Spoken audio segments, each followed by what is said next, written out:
Just you to know that Bayelsa is not even amongst the 10 most hit. I think Jigawa is number one. That was the voice of the Minister of Humanitarian Affairs, Hajia Sadia Farouk, who, but what is wrong with some of our leaders? I think the time has come when some of our leaders need to be given orientation on how to handle public affairs, to talk about things that affect people's life, their health, their property, and their safety.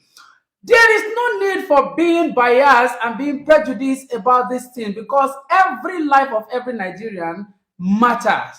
It doesn't matter who is affected most. It doesn't matter what part of the country is affected most. As long as the life of the people of the country is at stake, everyone is equally important. Why would you, for heaven's sake, be saying that Jigawa of all places is number one among the places that are affected by the flood that ravaged the country? That Bayelsa is not rated among the first 10 that are affected by the flood. Does that even make sense? Bayelsa, where over 300 communities have been ravaged and people have been displaced, even in cemetery, some dead bodies have been exhumed by the flood, and you are saying they are not that affected? I think you need to see this video, all of it, then we'll come back and talk about it.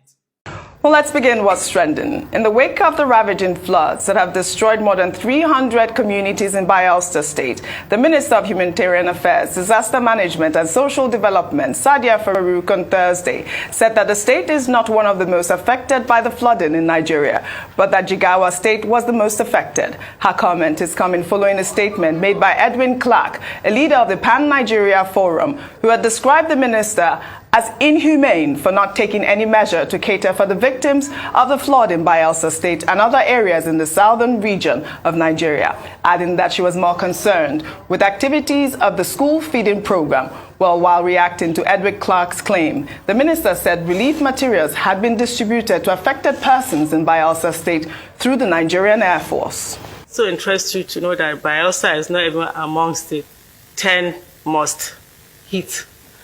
I think Jigawa is number one. And we have taken intervention to Bayelsa. And it's still ongoing. We are using the Nigerian Air Force to access the inaccessible. No. If you listen to that part of the video very well where she spoke, somebody was actually telling her what to say. I'll play that video again, that part again, so that you listen keenly. Somebody was telling her what to say. Does it mean she doesn't actually know what happened? She doesn't know if relief material has been sent, which people sent it, at what time was it sent? Why must somebody be the one prompting her on what to say? And we have taken intervention to Bayelsa. And it's still ongoing. We are using the Nigerian Air Force to access the inaccessible areas. Well, let's take some tweets. This is from Henry, who wrote, "This woman is comparing a state that is in the highlands to a state that is a channel of all the major tributaries in the Niger Delta. The impact of flood in Bayelsa can never be the same with Jigawa. The floods are still there in Bayelsa.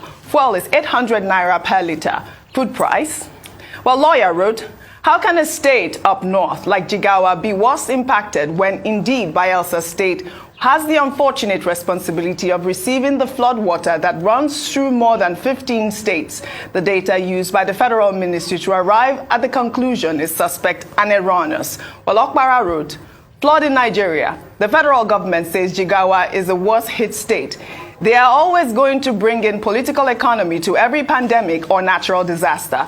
Just like Kano was the worst hit state during the 2020 COVID lockdown with the lowest reported case." Well, Rufai, this is the rhetoric. I know you guys discussed it earlier, but you know, everyone on social media is appalled by that statement. If Clark was saying the ministry was inhumane, she just proved it. Okay.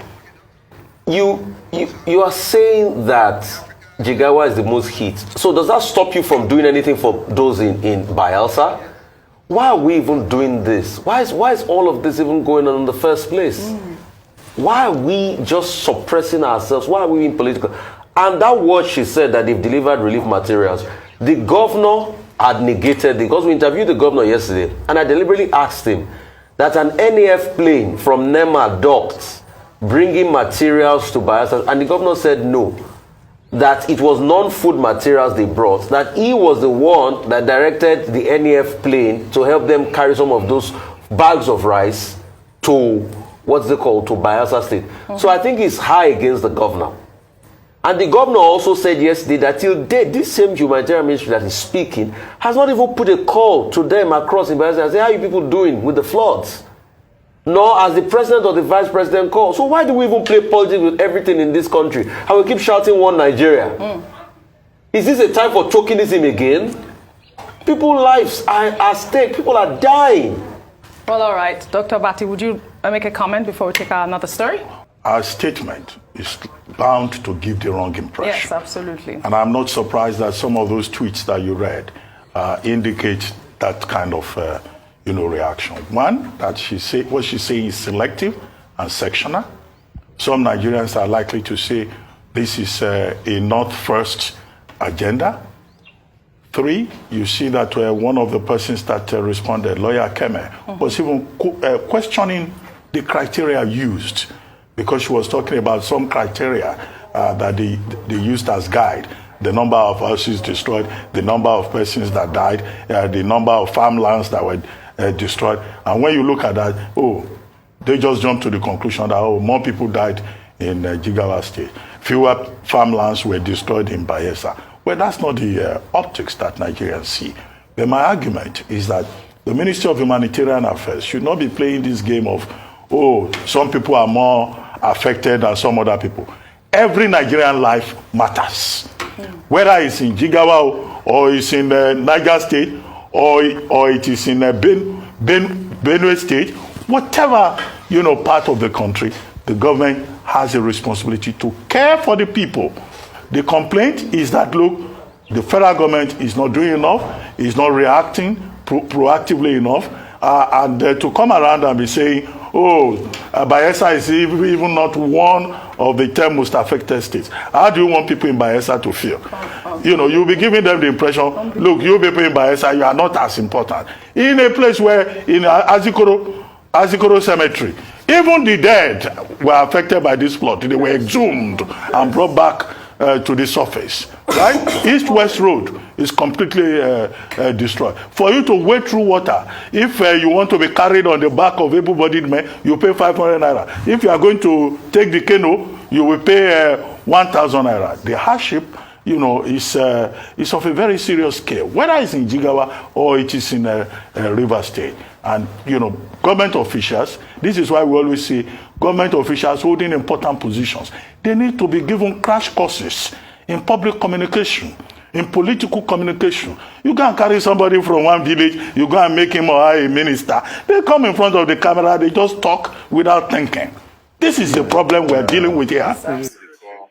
This is indeed a problem that we are dealing with, because this, in all honesty, is very disheartening, and it's going to go a long way, to show how much our government really care about its people.